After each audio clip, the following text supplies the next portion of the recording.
Hello my dear children, I welcome you all for today's class. Dear children, last ಕ್ಲಾಸಲ್ಲಿ ನಾವು triangles ಚಾಪ್ಟರ್ನಲ್ಲಿ exercise 2.4ನಲ್ಲಿ first 4 ಕ್ವೆಶನ್ಸನ್ನು ಕಲ್ತ್ಕೊಂಡಿದ್ವಿ ಹೌದಲ್ವಾ. ಇವತ್ತಿನ ಕ್ಲಾಸಲ್ಲಿ ನಾವು ಕ್ವೆಶನ್ ನಂಬರ್ 5 ಇಂದ ಕ್ವೆಶನ್ ನಂಬರ್ 9ವರೆಗೂ ಕಲ್ತ್ಕೊಳ್ಳೋಣ. Your fifth question is D, E and F are respectively the midpoints of sides AB, BC and CA of triangle ABC.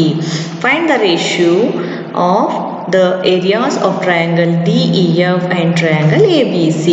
Okay, figure ಅನ್ನು ನೋಡೋಣ ಮಕ್ಕಳೇ. ನೋಡಿ, ABC is a triangle, DEF are the midpoints of the sides AB, BC and CA respectively. ಇದಿಷ್ಟು ನಮಗೆ ಕೊಟ್ಟಿದ್ದಾರೆ. ಹಾಗಾದ್ರೆ ನಾವೇನು prove ಮಾಡಬೇಕಪ್ಪ? ಟ್ರಯಾಂಗಲ್ ಎ ಬಿ ಸಿ ಮತ್ತು ಟ್ರಯಾಂಗಲ್ ಡಿ ಇ ಎಫ್ ಇದೆರಡೂ ಕೂಡ ಅವೆರಡರ ರೇಷಿಯೋವನ್ನು ನಾವಿಲ್ಲಿ ಕಂಡುಹಿಡಿಯಬೇಕು. ಅರ್ಥ ಆಯ್ತಲ್ವಾ ಕ್ವೆಶನು? ಓಕೆ, ಗಿವನ್ ಅನ್ನು ಬರ್ಕೊಳ್ಳೋಣ. The given figure shows a triangle A B C in which D E and F are the mid points of sides A B, B C and C A respectively. ಹೌದಲ್ವಾ? ಅದನ್ನು ನಾವು already ನೋಡಿದ್ದೀವಿ ಗಿವನಲ್ಲಿ. ಮತ್ತೆ ಇಲ್ಲಿ ನಮಗೆ mid points ಅಂತ ಹೇಳಿರೋದ್ರಿಂದ ನಾವು ಏನು ರಿಲೇಷನ್ಶಿಪ್ನ ತೊಗೋಬೋದು ಅಂತಂದರೆ, ನೋಡಿ, D F is equal to half of B C. So ಹೇಗೆ ಗೊತ್ತು ನಮಗಿದು? By mid point theorem. Mid point theorem ಏನು ಹೇಳುತ್ತೆ? So if a line joining the mid points of any two sides is half of the third side ಅಂತ. ಹೌದಲ್ವೇನ್ರು? So ಹಾಗಾಗಿ D ಮತ್ತು F ಎರಡು ಕೂಡ ಮಿಡ್ ಪಾಯಿಂಟ್ಸು. ಸೊ ಅದೆರಡೂ join ಮಾಡಿದ್ರೆ ನಮಗೊಂದು ಲೈನ್ ಸಿಗುತ್ತೆ. ಸೊ ಅದು ಎಷ್ಟು ಅದರ ಮೆಷರ್ಮೆಂಟ್ ಹೇಗಿರುತ್ತಪ್ಪ ಅಂತಂದರೆ ಥರ್ಡ್ ಸೈಡ್ನ ಹಾಫ್ ಅಷ್ಟಿರುತ್ತೆ. therefore we can write DF is equal to half of BC. Similarly we can write DE is equal to half of CA and EF is equal to half of AB. So ಈ ಮೂರು ರಿಲೇಷನ್ಶಿಪ್ನ ನಾವು mid point theorem ಇಂದ ತಗೊಂಡಿದ್ದೀವಿ. therefore we can write, ನೋಡಿ, ಈ B ಸಿನ ನಾವು ಈ ಸೈಡಿಗೆ ಶಿಫ್ಟ್ ಮಾಡಿಕೊಂಡ್ರೆ ಏನಾಗುತ್ತೆ? ಅದು ರೇಷಿಯೋ ಆಗುತ್ತೆ, D F divided by B C. ಇಲ್ಲೇನು ಉಳ್ಕೊಳ್ಳುತ್ತೆ? ಹಾಫ್ ಅಷ್ಟೇ ಉಳ್ಕೊಳ್ಳುತ್ತೆ. ಅದೇ ಥರ ಡಿ ಇ ಇಲ್ಲೇ ಇರುತ್ತೆ. ಸಿ ಎನ ಈ ಕಡೆ ತೊಗೊಂಡ್ರೆ D E divided by C A is equal to half ಆಗುತ್ತೆ. And E F divided by A B is equal to half. So therefore this relationship can be written as df divided by bc is equal to de divided by ca is equal to ef divided by ab is equal to 1/2. therefore all these three ratios are in same. ಹೌದಲ್ವಾ? ಇಷ್ಟೂ ಕೂಡ same ಇದೆ. This are all in proportion ಅಂತ ಹೇಳ್ಬೋದು, which is equal to 1/2. ಹೌದಲ್ವೇನ್ರು? So ಈಗ ratios ಎಲ್ಲ proportional ಆಗಿದೆ ಅಂದರೆ ಆ ಟ್ರಯಾಂಗಲ್ಸ್ ಏನಾಗಿರುತ್ತೆ? ಸಿಮಿಲರ್ ಆಗಿರುತ್ತೆ. therefore triangle D E F is similar to triangle A B C. ಹೌದಲ್ವಾ? ಸೊ ಇದೆರಡು ಟ್ರಯಾಂಗಲ್ಲು ಸಿಮಿಲರ್ ಅಂತ ಆದಮೇಲೆ ಅವುಗಳ ಏರಿಯಾನ ನಾವು ಕಂಪೇರ್ ಮಾಡೋಣ ಮಕ್ಕಳೇ.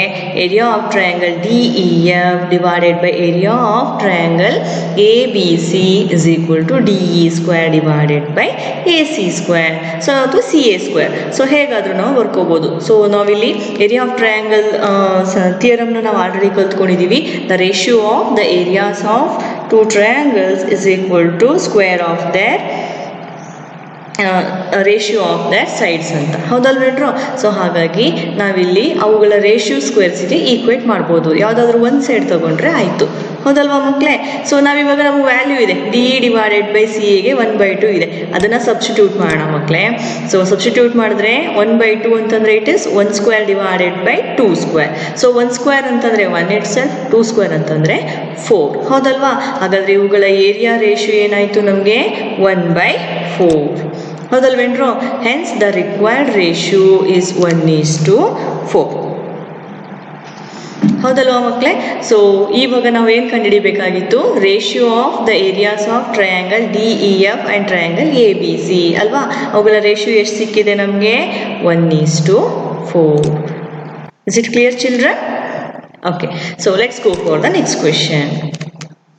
Prove that the ratio of the areas of two similar triangles is equal to the square of the ratio of their corresponding medians. Okay, figure ಅನ್ನು ನೋಡಿ ಮಕ್ಕಳೇ. ನೋಡಿ, ನಾವೇನು ಪ್ರೂವ್ ಮಾಡಬೇಕು ಇಲ್ಲಿ? Ratio of the areas of two similar triangles. ಇದೆರಡು similar triangle ಅಂತ ಅವರೇ ಹೇಳ್ಬಿಟ್ಟಿದ್ದಾರೆ. ಯಾವ್ಯಾವುದಪ್ಪ ಅದು? ಎ ಬಿ ಸಿ ಮತ್ತು ಡಿ ಇ ಎಫ್ ಎರಡು ಕೂಡ ಸಿಮಿಲರ್ ಟ್ರಯಾಂಗಲ್. ಇವುಗಳ ಏರಿಯಾಸ್ ರೇಷಿಯೋ ಯಾವುದಕ್ಕೆ ಈಕ್ವಲ್ ಆಗಿರುತ್ತೆ ಅಂತ ಪ್ರೂವ್ ಮಾಡ್ಬೇಕು ನಾವು? Square of the ratio of their corresponding medians ಯಾವ್ಯಾವುದು ಇಲ್ಲಿ ಎ ಪಿ ಮತ್ತು ಡಿ ಕ್ಯೂ. ಸೊ ಇವುಗಳ ಕರೆಸ್ಪಾಂಡಿಂಗ್ ಮೀಡಿಯನ್ ಸ್ಕ್ವೇರಿಗೆ ಅದು ಈಕ್ವಲ್ ಆಗಿದೆ ಅಂತ ಪ್ರೂವ್ ಮಾಡಬೇಕು. ಅರ್ಥ ಆಯ್ತಾ ಕ್ವೆಶನು? ಓಕೆ, ಗಿವನ್ ಏನಿದೆ ಬರ್ಕೊಳ್ಳೋಣ. ಗಿವನ್ ಏನು ಹೇಳಿದ್ದಾರೆ? Triangle A B C is similar to triangle D F. ಇಲ್ಲೇ ಹೇಳಿದ್ದಾರೆ ನೋಡಿ, ಸಿಮಿಲರ್ ಟ್ರಯಾಂಗಲ್ ಅಂತ. therefore these two are similar. ಹೌದಲ್ವಾ? therefore A P and D Q are medians. ಅವರೇ ಹೇಳಿದ್ದಾರೆ ಎ ಪಿ ಮತ್ತು ಡಿ ಕ್ಯೂ ಎರಡು ಕೂಡ ಮೀಡಿಯನ್ ಅಂತ. ಟು ಪ್ರೂವ್ ನಾವೇನಂತ ಪ್ರೂವ್ ಮಾಡಬೇಕು? area of triangle ABC divided by area of triangle DEF is equal to AP square divided by DQ square. So area of these two triangles is equal to ratio of their corresponding squares of medians. ಹೌದಲ್ವೇನ್ರೋ? ಇದನ್ನು ನಾವಿಲ್ಲಿ ಕಂಡುಹಿಡಿಬೇಕು. ಹೌದಲ್ವಾ ಮಕ್ಕಳೇ? So ಪ್ರೂಫನ್ನು ನೋಡೋಣ. We know that the ratio of the areas of two similar triangles is equal to the ratio of squares of two corresponding sides. So ನಾವಿಲ್ಲಿ similar triangle area ಥಿಯರಮನ್ನು ನಾವಿಲ್ಲಿ ರಿಕಾಲ್ ಮಾಡ್ಕೋತಾ ಇದ್ದೀವಿ. ಹೌದಲ್ವೇನ್ರೋ? Area of two similar triangles, sorry, the ratio of area of two similar triangles is equal to the ratio of square of there two corresponding sides. ಆ ರಿಲೇಷನ್ಶಿಪ್ನ ನಾವು ತಗೊಳ್ಳೋಣ. ಟ್ರಯಾಂಗಲ್ ಎ ಬಿ ಸಿ ಮತ್ತು triangle D E F area ratio ಮಾಡಿದ್ರೆ ಅದು ಯಾವುದಕ್ಕೆ equal ಆಗಿರುತ್ತೆ? ಅವುಗಳ ಕರೆಸ್ಪಾಂಡಿಂಗ್ ಸೈಡ್ಸ್ ರೇಷಿಯೋ ಸ್ಕ್ವೇರ್ಸಿಗೆ ಈಕ್ವಲ್ ಆಗಿರುತ್ತೆ. So this can be written as area of triangle A B C divided by area of triangle D E F is equal to A B square divided by D E square. ಹೌದಲ್ವಾ? So given ಅಲ್ಲೇ ಕೊಟ್ಟಿದ್ದಾರೆ triangle A B C is similar to triangle D E F ಅಂತ. So ಹಾಗಾದರೆ ಅವುಗಳ corresponding sides ರೇಷಿಯೋನ ಮಾಡೋಣ ಮಕ್ಕಳೇ. A B divided by D E is equal to B C divided by E F is equal to 2bp divided by 2eq is equal to bp divided by eq. So ಯಾಕೆ 2bp divided by 2eq ಅಂತ ನಾವಿಲ್ಲಿ consider ಮಾಡಿದ್ದೀವಿ? A P ಮತ್ತು D Q ಎರಡೂ ಕೂಡ median. ಹೌದಲ್ವೇನ್ರೋ? So ನೋಡಿ ಇಲ್ಲಿ B C divided by E F, ಇಲ್ಲೇನಿದೆ B C divided by E F, ಇದ್ರ ಬದಲಾಗಿ ನಾವು 2 times of B P divided by 2 times of E ಕ್ಯೂನ ಸಬ್ಸ್ಟಿಟ್ಯೂಟ್ ಮಾಡ್ಕೋಬೋದಾ? ಯಾಕೆ ಅಂತಂದರೆ ಎ ಪಿ ಮೀಡಿಯನ್ ಆಗಿರೋದ್ರಿಂದ ಬಿ ಸಿ ಮತ್ತು ಇ ಎಫ್ ಇದನ್ನು ಈ ಎರಡು ರೆಸ್ಪೆಕ್ಟಿವ್ ಮೀಡಿಯನ್ಸ್ ಏನು ಮಾಡುತ್ತೆ? ಈಕ್ವಲ್ ಪಾರ್ಟ್ ಆಗಿ ಡಿವೈಡ್ ಮಾಡುತ್ತೆ ಅಲ್ವೇನ್ರೋ? ಹಾಗಾದರೆ ಬಿ ಪಿ ಎಷ್ಟಿರುತ್ತೋ ಪಿ ಸಿನೂ ಅಷ್ಟೇ ಇರುತ್ತೆ, ಇ ಕ್ಯೂ ಎಷ್ಟಿರುತ್ತೋ ಕ್ಯೂ ಎಫ್ನು ಕೂಡ ಅಷ್ಟೇ ಇರುತ್ತೆ. ಹಾಗಾಗಿ ನಾವಿಲ್ಲಿ ಏನು ಬರ್ಕೋಬೋದು? B C is B P is half of B C ಅಂತ ಬರ್ಕೋಬೋದು, ಅಥವಾ ಬಿ ಸಿಯನ್ನು ನಾವು 2 ಟೈಮ್ಸ್ ಆಫ್ ಬಿ ಪಿ ಅಂತ ಬರ್ಕೋಬೋದು. ಹಾಗಾಗಿ ಬಿ ಸಿ ಪ್ಲೇಸ್ಗೆ 2bp, ಇ ಎಫ್ ಪ್ಲೇಸ್ಗೆ 2eq. ಹೌದಲ್ವಾ? ಎರಡು ಕಡೆ 2 ಕ್ಯಾನ್ಸಲ್ ಆಗಿಬಿಟ್ರೆ ಇನ್ನು ಉಳ್ಕೊಳ್ಳೋದೇನು? B P divided by E Q. ನೋಡಿ ಇವಾಗ ಈ ರೇಷಿಯೋ ಯಾವ ಟ್ರಯಾಂಗಲಿಗೆ ಸೂಟಬಲ್ ಆಗುತ್ತೆ ಅಂತಂದರೆ A B divided by D E is equal to B P divided by E Q. Triangle A B P ಮತ್ತು ಡಿ ಇ ಕ್ಯೂಗೆ ಚೇಂಜ್ ಆಯಿತು. ಅಬ್ಸರ್ವ್ ಮಾಡ್ತಾ ಇದ್ದೀರಾ? ಸೊ ಈಗ ನಾವು ಈ ಟರ್ಮ್ನ ಮಾತ್ರ ಕನ್ಸಿಡರ್ ಮಾಡೋಣ. ಇದನ್ನು ಈಕ್ವೇಷನ್ 1 ಅಂತ ಕರೆಯೋಣ. A B divided by D E is equal to B P divided by E Q is call it as equation 1. And angle B is equal to angle E. ಯಾಕೆ angle B is equal to angle E? Given ಅಲ್ಲೇ ಹೇಳಿದ್ದಾರೆ A B C similar to D E F ಅಂತ. So similar ಟ್ರಯಾಂಗಲಲ್ಲಿ corresponding angles ಏನಾಗಿರುತ್ತೆ ಮಕ್ಕಳೇ? Similar ಆಗಿರುತ್ತೆ, equal ಆಗಿರುತ್ತೆ. ಹೌದಲ್ವಾ? ಸೊ ಇದು corresponding angles of similar triangles ಅಲ್ವೇನ್ರೋ? Therefore we can say triangle A B P is similar to triangle D E Q. ಹೌದಲ್ವಾ? ಈ ಟ್ರಯಾಂಗಲ್ಸ್ ಸಿಮಿಲರ್ ಆಯಿತು. ಹೌದಲ್ವಾ? ಈ ಎರಡು ಟ್ರಯಾಂಗಲ್ ಸಿಮಿಲರ್ ಆಯಿತು ಅಂತಂದರೆ ನಾವು ಏನು ಹೇಳ್ಬೋದು ಮಕ್ಕಳೇ? BP divided by EQ is equal to AP divided by DQ ಅಂತ ಹೇಳ್ಬೋದು. ಈ ರಿಲೇಶನ್ಶಿಪ್ನ ನಾವು SAS ಸಿಮಿಲಾರಿಟಿ ಕ್ರೈಟೀರಿಯಾ ಇಂದ ತಗೊಂಡಿದ್ದೀವಿ. ಯಾಕೆಂದ್ರೆ ನೋಡಿ ಇಲ್ಲಿ ಎರಡು ಸೈಡ್ಸ್ ಇದೆ, ಒಂದು ಆಂಗಲ್ ಇದೆ, ಹಾಗಾಗಿ SAS ಸಿಮಿಲಾರಿಟಿ ಕ್ರೈಟೀರಿಯಾನ್. ಸೊ ಇದಕ್ಕೆ ನಾವು ಸೈಡ್ ರೇಷಿಯೋನ ತಗೊಂಡ್ರೆ BP divided by EQ is equal to AP divided by DQ. ಇದನ್ನ ಈಕ್ವೇಶನ್ 2 ಅಂತ ಕರೆಯೋಣ. ಈಗ ಈಕ್ವೇಶನ್ 1 ಮತ್ತೆ ಈಕ್ವೇಶನ್ 2 ಎರಡನ್ನೂ ಕೂಡ ನಾವು ಕಂಪೇರ್ ಮಾಡೋಣ ಮಕ್ಕಳೇ. ನೋಡಿ ಇಲ್ಲಿ AB divided by DE is equal to BP divided by EQ. Here BP divided by EQ is equal to AP divided by DQ. ಹೌದಲ್ವಾ? ಸೊ ಹಾಗಾದ್ರೆ ಇಲ್ಲಿ ಎರಡೂ ಕಡೆ BP divided by EQ is common. Therefore we can equate AB divided by DE is equal to AP divided by DQ. Figure ಅನ್ನ observe ಮಾಡಿ ಮಕ್ಕಳೇ. AB divided by DE is equal to AP divided by DQ. ಹಾಗಾದ್ರೆ ಈ ಎರಡು ratio ಕೂಡ ಏನಾಗಿದೆ ಮಕ್ಕಳೇ? Equal ಆಗಿದೆ ಅಂತ ಆಯ್ತು. ಹೌದಲ್ವಾ?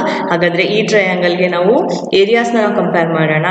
Area of triangle ABC divided by area of triangle DEF is equal to AP square divided by DQ square. ನೋಡಿ ಇಲ್ಲಿರುವಂತಹ ಪ್ಲೇಸಿಗೆ ನಾವೇನು ಸಬ್ಸ್ಟಿಟ್ಯೂಟ್ ಮಾಡಿದ್ದೀವಿ?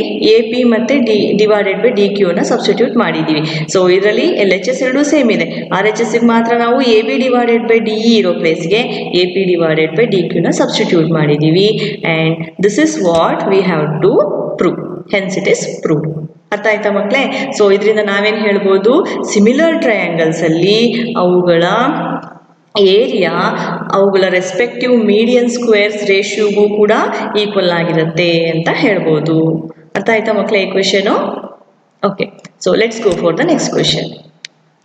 Your seventh question is, prove that the area of an equilateral triangle described on one side of a square is equal to half the area of equilateral triangle described on one of its diagonals. Okay, figure ಅನ್ನು ನೋಡಿ ಮಕ್ಕಳೇ, ಅರ್ಥ ಆಗುತ್ತೆ. So ಇಲ್ಲಿ equilateral triangle ಅನ್ನ ಕೊಟ್ಟಿದ್ದಾರೆ ಕಣ್ರು. ನೋಡಿ ABCD is a square. ಈ ಸ್ಕ್ವೇರ್ ಅನ್ನು ಅಬ್ಸರ್ವ್ ಮಾಡಿ. ಸ್ಕ್ವೇರ್ ಅಂದ್ರೆ ನಿಮಗೆ ಗೊತ್ತು, all sides are equal and diagonals are equal. ಹೌದಲ್ವೇನ್ರು? ಆದರೆ ಡಯಾಗನಲ್ಲು ಸೈಡ್ಸಿಗೆ ಈಕ್ವಲ್ ಆಗಿರಲ್ಲ, ಇಟ್ ಇಸ್ ಡಿಫ್ರೆಂಟ್. ಹೌದಲ್ವಾ ಮಕ್ಕಳೇ? ಹಾಗಾದ್ರೆ ಈ ಸ್ಕ್ವೇರ್ ಅಲ್ಲಿ ಯಾವುದಾದ್ರೂ ಒಂದು ಸೈಡಿಗೆ ಒಂದು ಈಕ್ವಿಲ್ಯಾಟ್ರಲ್ ಟ್ರಯಾಂಗಲ್ ನ ಡ್ರಾ ಮಾಡೋದು. Triangle BCP is an equilateral triangle which is drawn to the side BC. ಹೌದಲ್ವಾ? ಇದೊಂದು ಈಕ್ವಿಲ್ಯಾಟ್ರಲ್ ಟ್ರಯಾಂಗಲ್. ಅದೇ ತರ AC ಇಸ್ ಅ ಡಯಾಗನಲ್. ಈ ಡಯಾಗನಲ್ ಮೇಲೆ ಡ್ರಾ ಮಾಡಿರುವಂತಹ ಈಕ್ವಿಲ್ಯಾಟ್ರಲ್ ಟ್ರಯಾಂಗಲ್ ಅಂತಂದ್ರೆ ಇಟ್ ಈಸ್ ACQ. ಹೌದಲ್ವಾ? ಇಲ್ಲಿ AC is equal to CQ, CQ is equal to QA. ಹೌದಲ್ವಾ? All sides are equal. ಇದೊಂದು ACQ ಒಂದು equilateral triangle with side length A√2. ಇಲ್ಲಿ ಎಲ್ಲ ಕಡೆ ಇರುವಂತಹ ಸೈಡ್ಸ್ ಅನ್ನ ನಾವು A ಅಂತ ಕನ್ಸಿಡರ್ ಮಾಡಿದ್ದೀವಿ. ಇದರ ಡಯಾಗನಲ್ ಲೆಂತ್ A√2 ಆಗುತ್ತೆ. ಹಾಗಾದ್ರೆ ಉಳಿದಿರುವಂತಹ ಎಲ್ಲ ಸೈಡ್ಸ್ ಕೂಡ ಎಷ್ಟಾಗುತ್ತೆ ಮಕ್ಕಳೇ? A√2 ಆಗುತ್ತೆ. ನೋಡಿ ನಾವೇನು ಪ್ರೂವ್ ಮಾಡಬೇಕು ಅಂತಂದ್ರೆ, areas of an equilateral triangle described on one side of a square is equal to half the area of equilateral triangle described on one of its diagonal. Okay, ಇವುಗಳ ಏರಿಯಾನ ನಾವಿಲ್ಲಿ ಕಂಪೇರ್ ಮಾಡಬೇಕು. Area of this triangle will be the half of area of this triangle ಅಂತ ನಾವು prove ಮಾಡಬೇಕು. ಅರ್ಥ ಆಯ್ತಾ question? Okay, ಪ್ರೂಫನ್ನ ನೋಡೋಣ ಮಕ್ಕಳೇ. Let ABCD be a square with sides A, then diagonal AC is equal to A√2. So ABCD ಒಂದು square ಅಂತ consider ಮಾಡೋಣ. ಅದರ ಡಯಾಗನಲ್ ಲೆಂತ್ನ ನಾವು A√2 ಅಂತ ಕನ್ಸಿಡರ್ ಮಾಡೋಣ. ಅರ್ಥ ಆಯ್ತಲ್ವಾ? ಸೊ ಒಂದು ಸೈಡ್ A ಆದರೆ ಅದರ ಡಯಾಗನಲ್ಲು A√2 ಆಗುತ್ತೆ. Since triangle BCP and triangle ACQ are equilateral triangle, they are similar. So ನಿಮಗೆಲ್ಲ ಗೊತ್ತೇ ಇದೆ ಮಕ್ಕಳೇ, all equilateral triangles are similar ಅಂತ. ಹೌದಲ್ವಾ? ಯಾಕೆಂತಂದ್ರೆ ಅದರಲ್ಲಿ ಎಲ್ಲ ಆಂಗಲ್ಸ್ ಏನಾಗಿರುತ್ತೆ? ಈಕ್ವಲ್ ಆಗಿರುತ್ತೆ. ಹೌದಲ್ವಾ? ಮತ್ತೆ ಅವುಗಳ ಸೈಡ್ಸ್ ಏನಾಗಿರುತ್ತೆ? ಡಿಫ್ರೆಂಟ್ ಆಗಿದ್ರು AAA ಸಿಮಿಲಾರಿಟಿ ಕ್ರೈಟೀರಿಯಾ ಇಂದ ನಾವು ಅದೆರಡನ್ನೂ ಸಿಮಿಲರ್ ಅಂತ ಹೇಳ್ಬೋದು. ಹೌದಲ್ವೇನ್ರು? ಹಾಗಾಗಿ triangle B C P and triangle ACQ are similar, which is equilateral triangles. ಹೌದಲ್ವೇನ್ರು? Therefore, we can say area of triangle BCP divided by area of triangle ACQ is equal to BC square divided by AC square. So, ಹಾಗಾದ್ರೆ ಇವುಗಳ ಏರಿಯಾನ ನಾವು compare ಮಾಡಿದ್ರೆ corresponding sides ರೇಷಿಯೋಗೆ ಸ್ಕ್ವೇರ್ಗೆ ಅದೇನಾಗಿರುತ್ತೆ equal ಆಗಿರುತ್ತೆ. So BC square divided by AC square ಅಂತ ನಾವು ಹೇಳ್ಬೋದು. ಹೌದಲ್ವಾ ಮಕ್ಕಳೇ? ಈಗ ಅದಕ್ಕೆ ವ್ಯಾಲ್ಯೂ ಸಬ್ಸ್ಟಿಟ್ಯೂಟ್ ಮಾಡೋಣ. BC ಅಂದ್ರೆ ಏನು ಇಟ್ಕೊಂಡಿದ್ದೀವಿ? A. ಹೌದಲ್ವಾ? ಅದೇ ಥರ ಎ ಸಿ ಲೆಂತ್ನ ನಾವು A√2 ಅಂತ ಕನ್ಸಿಡರ್ ಮಾಡಿದ್ದೀವಿ. ಸೊ ಬಿ ಸಿ ಸ್ಕ್ವೇರ್ ಅಂದರೆ it is A square, A C square ಅಂತಂದರೆ A√2 ಹೋಲ್ ಸ್ಕ್ವೇರ್. ಈ ಸ್ಕ್ವೇರು ಎಗೂ ಅಪ್ಲೈ ಆಗುತ್ತೆ, √2ಗೂ ಅಪ್ಲೈ ಆಗುತ್ತೆ. ಹೌದಲ್ವೇನ್ರು? ಹಾಗಾಗಿ ಅದಕ್ಕೆ ಸಪ್ರೇಟಾಗಿ ಅಪ್ಲೈ ಮಾಡೋಣ. A square into √2 whole square. Next A square gets cancelled and square √2 gets cancelled. ಇನ್ನೇನು ಉಳ್ಕೊತು? Area of triangle A C P divided by area of triangle A C Q is equal to 1/2. ಹೌದಲ್ವಾ? ಈಗ ನಾವು area of triangle A C ಕ್ಯೂನ ಈ ಸೈಡಿಗೆ ತಗೊಳ್ಳೋಣ. ಏನಾಯಿತು? Area of triangle B C P is equal to half of area of triangle A C Q. So this is what we have to prove. ಹೌದಲ್ವೇನ್ರು ಮಕ್ಕಳೇ? ನೋಡಿ, area of B C P ಒಂದು side ಮೇಲೆ draw ಮಾಡಿರುವಂತಹ equilateral triangle ಏನಾಗಿರುತ್ತೆ? ಅದರ diagonal ಮೇಲೆ draw ಮಾಡಿರುವಂತಹ ಈಕ್ವಿಲ್ಯಾಟ್ರಲ್ ಟ್ರಯಾಂಗಲ್ ಏರಿಯಾನ ಹಾಫ್ ಅಷ್ಟು ಇರುತ್ತೆ. ಅದೇ ಅಲ್ವಾ ನಾವು ಪ್ರೂವ್ ಮಾಡಬೇಕಾಗಿರೋದು. So it is prove. ಅರ್ಥ ಆಯ್ತೇನ್ರು ಮಕ್ಕಳೇ? Okay, so let's go for the next question. So question number 8 is a multiple choice question. Pick the correct answer and justify. ABC and BDE are two equilateral triangles such that D is the midpoint of BC. Ratios of the areas of triangle ABC and BDE is. Okay, A B C ಮತ್ತು B D E ಎರಡು ಕೂಡ equilateral triangle ಅಂತ ಹೇಳಿದ್ದಾರೆ. ಜೊತೆಗೆ D ಅದರ mid point ಆಗಿರತ್ತಂತೆ. ಯಾವುದಕ್ಕೆ? B C ಸೈಡಿಗೆ ಮಿಡ್ ಪಾಯಿಂಟ್ ಆಗಿರತ್ತಂತೆ. ಓಕೆನಾ? ಸೊ ಹಾಗಾದರೆ ratio of the areas of triangles A B C and B D E ಏನು ಅಂತ ನಾವು ಕಂಡುಹಿಡಿಬೇಕು. ಅದು 2:1 ಆಗಿರುತ್ತಾ, 1:2 ಆಗಿರುತ್ತಾ, 4:1 ಆಗಿರುತ್ತಾ, ಅಥವಾ 1:4 ಆಗಿರುತ್ತಾ ಅಂತ ಫಿಗರನ್ನು ನೋಡೋಣ ಮಕ್ಕಳೇ. ನೋಡಿ, A B C is a triangle, D is a mid point of B C. ಹೌದಲ್ವೇನ್ರು? ಹಾಗಾದರೆ ನಾವಿಲ್ಲಿ ಯಾವ ಎರಡು ಟ್ರಯಾಂಗಲ್ನ ಕಂಪೇರ್ ಮಾಡ್ತಾ ಇದ್ದೀವಿ? ಎ ಬಿ ಸಿ ಮತ್ತು B D C. A B C ಮತ್ತು B D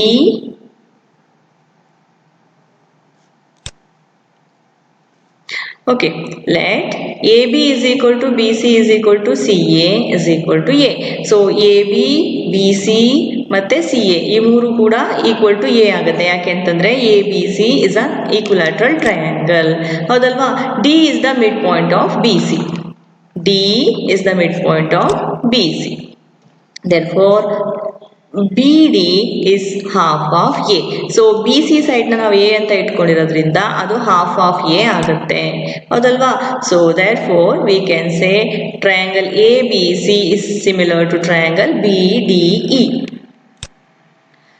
so given that they are equilateral triangles. ನೋಡಿ, ಎ ಬಿ ಸಿ ಮತ್ತು ಬಿ ಡಿ ಇ ಎರಡು ಕೂಡ ಈಕ್ವಿಲ್ಯಾಟ್ರಲ್ ಟ್ರಯಾಂಗಲ್ ಆಗುತ್ತೆ. ಹೌದಲ್ವಾ? ಸೊ ಅದೆರಡು ಈಕ್ವಿಲ್ಯಾಟ್ರಲ್ ಟ್ರಯಾಂಗಲ್ ಅಂದರೆ ಅದೆರಡು ಸಿಮಿಲರ್. ಹೌದಲ್ವೇನ್ರು ಮಕ್ಕಳೇ? Therefore we can say area of triangle A B C divided by area of triangle B D E is equal to A B square divided by B D square. So A B square divided by B D square ಅಂತ ಹೇಳಿ ನಾವು ಬರ್ಕೋಬೋದು ಈ ಎರಡು ಟ್ರಯಾಂಗಲ್ಸ್ನ ಏರಿಯಾನ ನಾವು ratio ಮಾಡಿದ್ರೆ. ಹಾಗಾದರೆ A B ಅಂದರೆ ನಾವೇನು ಇಟ್ಕೊಂಡಿದ್ದೀವಪ್ಪ? ಎ ಅಂತ ಸಬ್ಸ್ಟಿಟ್ಯೂಟ್ ಮಾಡಿದ್ರೆ it is A square. B D ಅಂತಂದರೆ ಹಾಫ್ ಆಫ್ ಎ. ಹೌದಲ್ವೇನ್ರು? ಇಲ್ಲಿ ಕನ್ಸಿಡರ್ ಮಾಡಿದ್ದೀವಿ. ಸೊ ಹಾಫ್ ಎನ ನಾವಿಲ್ಲಿ ಸಬ್ಸ್ಟಿಟ್ಯೂಟ್ ಮಾಡೋಣ. ಸ್ಕ್ವೇರು ಹಾಫ್ಗೂ ಅಪ್ಲೈ ಆಗುತ್ತೆ, ಎಗೂ ಅಪ್ಲೈ ಆಗುತ್ತೆ. ಸೊ ಹಾಫ್ ಅಪ್ಲೈ ಮಾಡಿದ್ರೆ 1 1 1, 2 2 4 a into a square. So numerator denominator ಎರಡರಲ್ಲೂ ಕೂಡ a ಸ್ಕ್ವೇರ್ ಇದೆ ಮಕ್ಕಳೇ, ಕ್ಯಾನ್ಸಲ್ ಮಾಡ್ಬಿಡೋಣ. ಇನ್ನೇನು ಉಳ್ಕೊತು, ಡಿನಾಮಿನೇಟರ್ ಅಲ್ಲಿ ಏನು ಇಲ್ಲ ಅಂದ್ರೆ 1 ಇದೆ ಅಂತ ಅರ್ಥ. ಡಿನಾಮಿನೇಟರ್ ಅಲ್ಲಿ ಏನಿದೆ 1/4 ಇದೆ. ಸೊ 1 ಡಿವೈಡೆಡ್ ಬೈ 1/4 ಆಯ್ತು. ಈಗ ನಾವು ಇದನ್ನ ಮೇಲ್ಗಡೆ ಶಿಫ್ಟ್ ಮಾಡ್ಕೊಳ್ಳೋಣ. ರೆಸಿಪ್ರೋಕಲ್ ಆಗುತ್ತೆ. 1/4 ಇರೋದು ಏನಾಗುತ್ತೆ ಮಕ್ಕಳೇ, 4/1 ಆಗುತ್ತೆ, ಹೌದಲ್ವಾ? So 1 into 4/1 is 4/1 itself. Therefore the ratio is 4:1. ಹಾಗಾದ್ರೆ ಯಾವ ಆನ್ಸರ್ ಕರೆಕ್ಟ್ ಮಕ್ಕಳೇ? Yes, option C is correct. So the required ratio is 4:1. ಅರ್ಥ ಆಯ್ತಾ ಮಕ್ಕಳೇ? ಈ ಫಿಗರ್ ರಾಂಗ್ ಇದೆ, ಇದನ್ನ ಬರ್ಕೋಬೇಡಿ, ಓಕೆನಾ? ಇದು ಕ್ಯಾನ್ಸಲ್ ಮಾಡಿ. ವಿತೌಟ್ ಫಿಗರ್, ಸೊ ಈ ಒಂದು ಎಕ್ಸ್ಪ್ಲನೇಷನ್ ನ ಬರ್ಕೊಳ್ಳಿ, ಜಸ್ಟಿಫಿಕೇಶನ್ ನ ಬರ್ಕೊಳ್ಳಿ. ಅರ್ಥ ಆಯ್ತೇನ್ರು? ಸೊ ನೆಕ್ಸ್ಟ್ ಕ್ವೆಶನಿಗೆ ಹೋಗೋಣ. 9th question is, sides of two similar triangles are in the ratio 4:9. Areas of these triangles are in the ratio. Okay, so ಒಂದು ಎರಡು ಸಿಮಿಲರ್ ಟ್ರಯಾಂಗಲ್ಸ್ ನ ಸೈಡ್ಸ್ ರೇಷಿಯೋನ ಕೊಟ್ಟಿದ್ದಾರೆ ಮಕ್ಕಳೇ, 4:9. ಹಾಗಾದ್ರೆ ಅವುಗಳ ಏರಿಯಾ ಯಾವ ರೇಷಿಯೋನಲ್ಲಿ ಇರುತ್ತೆ ಅಂತ ನಾವಿಲ್ಲಿ ಕಂಡುಹಿಡಿಯಬೇಕು, ಹೌದಲ್ವಾ? ಸೊ ತುಂಬಾ ಸಿಂಪಲ್, ನೀವೇ ಹೇಳ್ಬಿಡ್ತೀರಾ. ಸೊ ಆಪ್ಷನ್ಸ್ ಕೊಟ್ಟಿದ್ದಾರೆ ನೋಡಿ, 2:3ನ, 4:9ನ, 81:16ನ ಅಥವಾ 16:81 ಅಂತ ನಾವಿಲ್ಲಿ ಕಂಡುಹಿಡಿಯೋಣ. ಸೊ ಜಸ್ಟಿಫಿಕೇಶನ್ ಮಾಡ್ಬೇಕಲ್ವಾ, ಹಾಗಾಗಿ ನಾವು ಸ್ಟೆಪ್ಸ್ ನ ನೋಡ್ತಾ ಹೋಗೋಣ. Area of two similar triangles R in the ratio of the squares of the corresponding sides. So ನಮ್ಗೆ ಇದು ಸಿಮಿಲರ್ ಟ್ರಯಾಂಗಲ್ ಥಿಯರಮ್ ಅಂತ ಗೊತ್ತಾಗತ್ತೆ, ಹೌದಲ್ವಾ? Therefore ratio of the areas of triangles ಅಂತ ಕನ್ಸಿಡರ್ ಮಾಡಿದ್ರೆ ಅವುಗಳ ರೇಷಿಯೋನ ಸಬ್ಸ್ಟಿಟ್ಯೂಟ್ ಮಾಡೋಣ, 4/9 whole square. So 4/9 whole square ಅಂತಂದ್ರೆ 4 4s 16, 9 9s 81. So the ratio will be 16:81. ಹಾಗಾದ್ರೆ ಯಾವ ರೇಷಿಯೋ ಕರೆಕ್ಟ್, ಯಾವ ಆಪ್ಷನ್ ಕರೆಕ್ಟ್ ಮಕ್ಕಳೇ? Yes, option D is correct. ಅರ್ಥ ಆಯ್ತಾ ಇದು? Okay my dear children, now come to an end of this class. I hope you understand well today's class. ಮಕ್ಕಳೇ ನಿಮಗೆ ಏನೇ ಡೌಟ್ ಇದ್ರೂ ನೀವು ನನ್ನನ್ನು ಕೇಳಬಹುದು, ಓಕೆನಾ? ಸೊ ಎಲ್ಲರೂ ಈ ಒಂದು ಕ್ಲಾಸನ್ನು ನೀವು ನೋಟ್ಸ್ ಮಾಡ್ಕೊಳ್ಳಿ. Let's meet in the next class children. Till then take care.